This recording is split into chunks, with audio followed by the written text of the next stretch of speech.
Good evening and welcome to another installation of JAE Consultant, Fantastic 5 Minutes. My name is Ernesto Rodriguez. I'm the Chief Consultant for JAE Consultant. I have a very special guest this evening, a very close friend of mine. His name is Mitch Credle. He comes to us via law enforcement.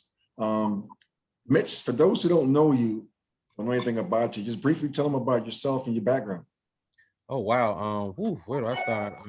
First of all, raised here in Washington, D.C., been here since I was 5 years old, came from Hampton, Virginia area,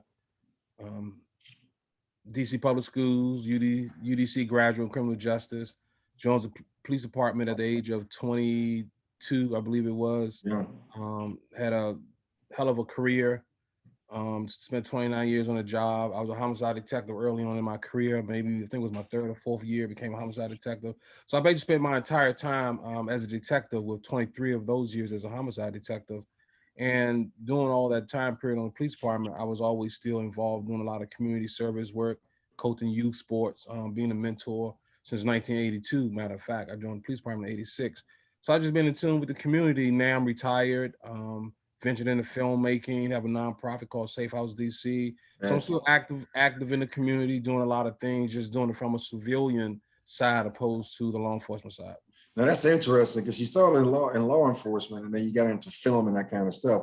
So what made you get into law enforcement first, and then how you got into the film business and still managed to stay connected to the streets? Well, I got into law enforcement at a young age. I was a young father, had a daughter that I had to take care of. She was maybe 5 years old at the time. My cash flow wasn't heavy at all. So I saw an announcement in the newspaper that was hiring police officers, and I didn't really want to do it, but I needed a job. I was going to UDC part-time at the time. So I joined, and I didn't think I was going to survive because I wasn't used to the military type training that we had on the police department. So I was about to quit, but I stuck in there, and I'm glad I did. Turned out to be a great career, and it was all like I said, it was a great career. I can smile. Fantastic. I can smile when I say that. I know that's it. I can tell. Yeah, I can smile. It was a great career. 29 years, right? In that span, I'm sure you've seen a lot of changes. Can you just talk briefly about what kind of trends and changes have you seen in law enforcement, community relations kind of thing to the police? Sure. Early on, law enforcement was here in DC. It was mainly community based. A great deal of us who were being hired years ago quite sure before me, I came on in '86, but after me, and during my time period, we all were from DC. So a lot of us were very familiar with our communities, very familiar with the people. Yes. And policing our own in our communities was something that was prideful. Of course, we act accordingly to what we were dealing with in certain situations to always protect ourselves and things like that. But we knew the community. We knew when we arrived, when we can get a radio call, we get the address, we knew who it was for. We hear a name on the radio, we knew who it was. Right. We knew the community. So Exactly. policing was different then compared to today, where a lot of people are being hired are not from our communities, and trying to bridge that gap between police and communities is difficult now because a lot of the police officers coming on, they don't know the community, and it's not their fault. It's just that the standards that's been put in place, and I think all that changed when it was required to have 60 college credits. That's when things changed, and that's when they started going outside of DC and bringing in people who were not from DC. That's amazing. As you said that, it just took me back to the '60s and how they created these systems to make it so we won't be able to compete in certain jobs and automatically disqualifies us from doing that.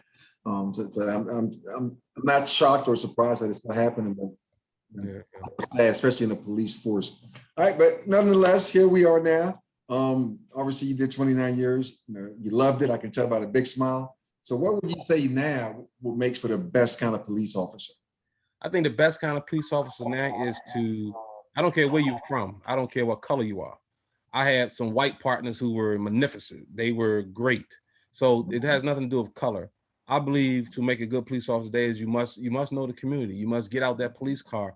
You must go meet and have a relationship with the grandmothers, the grandfathers in the blocks. Yes. Because I mean, years ago, I knew all the grandmothers, I knew the mothers. You can be selling drugs on the daytime. You come home in the evening, I'm at the dinner table eating dinner with your family. You know, and Right.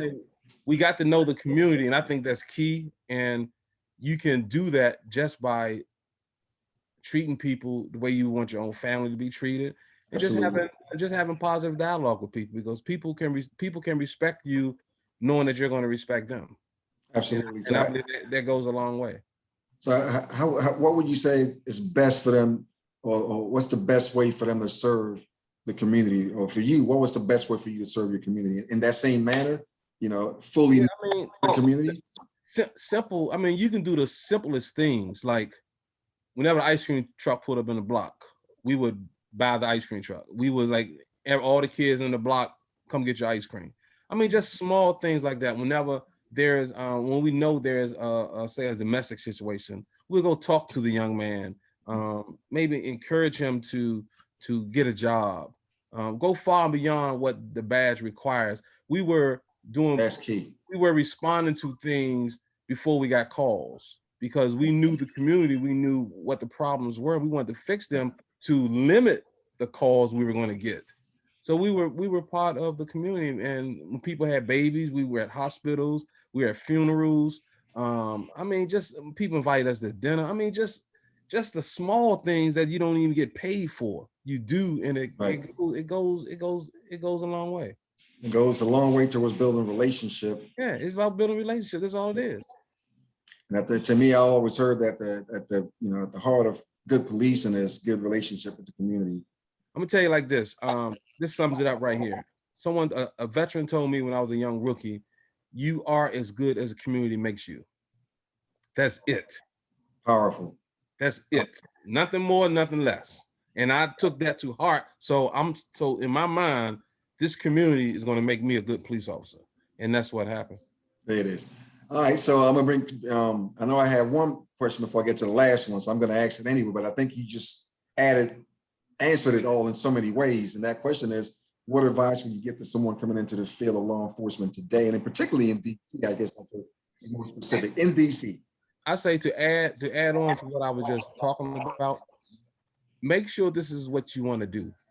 Mhm. And I say that because being a police officer is a very hard, stressful job. And you have to do it knowing that you work for the people you're serving. There you They go. don't work for you, you work Mhm. for them. And you have to really take that to heart and give them what they want. Be the police officer that community needs. Simple as that. That's it. Not just a regular job. That's it. Part of the- Be the police officer that community needs. Absolutely. Couldn't have said it better. Last question to Mitch. Last question. This is the one, as I heard some of the kids say before, this is the crispy one.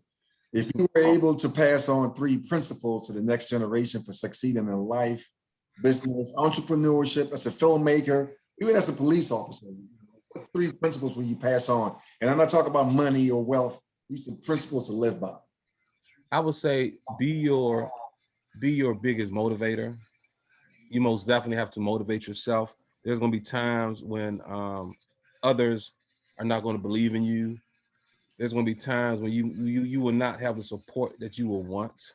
Mhm. But if you are your self motivator, you could be the only person in your audience, and that's going to allow you to keep moving forward positively. And you're not going to worry about a lot of negative things. You're not going to listen to negative people. You're not going to be deterred. I always call it what I call a what is it? It's like I wouldn't say like a kill for type attitude, but just an aggressive, positive, respectful demeanor within you that will allow you to have a killer instinct that's never going to allow you to quit. Mhm. And I'm part of that group. I throw that into young people's mind. I say, don't you ever quit. I don't care how hard it is, because you do not fail until you quit. That's right. So that's one key principle. And the second one is just be respectful. And the third one is just, as I mentioned, just never give up. You can't never give up. Never give. The ones who, most people we know who aren't doing anything, they gave up. Mm-hmm. Mm-hmm. I couldn't have said it better myself, Mitch. I thank you so much for taking the time to sit down and sharing this with our audience. This is powerful. I can't wait to post it.